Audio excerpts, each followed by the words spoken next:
Does God love gay people? What does the Bible say? Genesis 19:5 says, "Bring them out to us that we may have sex with them." Men in Sodom demanded Lot hand over his male guests so they could rape them. That is not consensual sex. It's an attempted gang rape, used as a form of domination and humiliation, a common tactic in ancient warfare and pagan rituals. Ezekiel 16:49 says the real sin of Sodom was pride, gluttony, and neglect of the poor. This passage is not about loving same-sex relationships. It condemns violence, inhospitality, and abuse of power, not orientation. Do not lie with a man as one lies with a woman. It is an abomination. Leviticus 18:22. If a man lies with a man, they must be put to death. Leviticus 20:13. Leviticus is part of the Mosaic Law given to Israel, a mix of moral, ceremonial, and civil laws.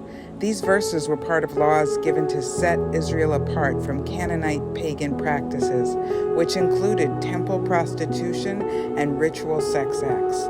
The Hebrew word tova, abomination, is used for many things, including eating shellfish, touching a dead animal, or mixing fabrics. It means something ritually unpure, not necessarily morally evil in every context. These laws were for ancient Israel in a specific time and culture. Jesus fulfilled the ceremonial laws, and the New Testament frees believers from these. These verses do not apply directly to Christians today in the same way. God gave them over to shameful lust. Even their women exchanged natural relations for unnatural ones. Men committed indecent acts with other men. Romans 1:26-27. Paul is describing the moral decay of pagan Rome, where idolatry leads to all kinds of brokenness.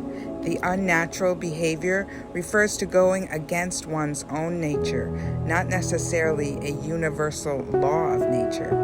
Some scholars say this refers to excessive, lustful behavior, not stable, loving relationships.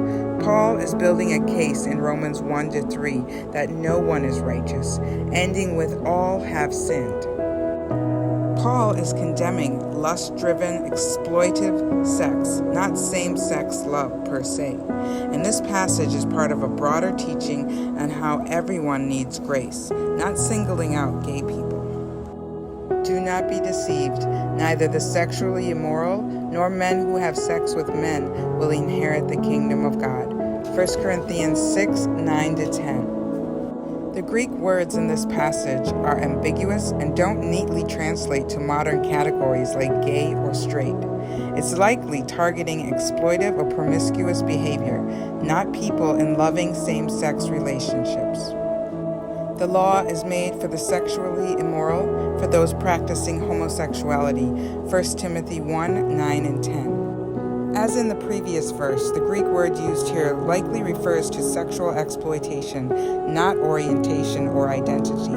Scholars still debate the meaning of arsenokoitai, but it is not a direct reference to loving LGBTQ+ relationships.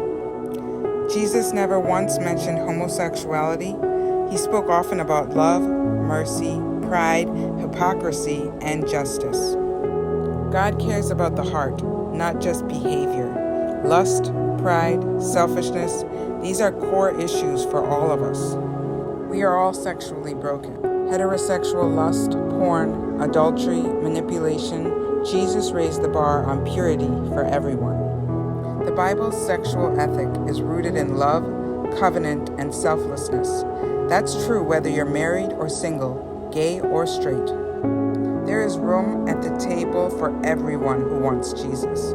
No matter your past, orientation, or struggle, there is mercy, healing, and purpose for you.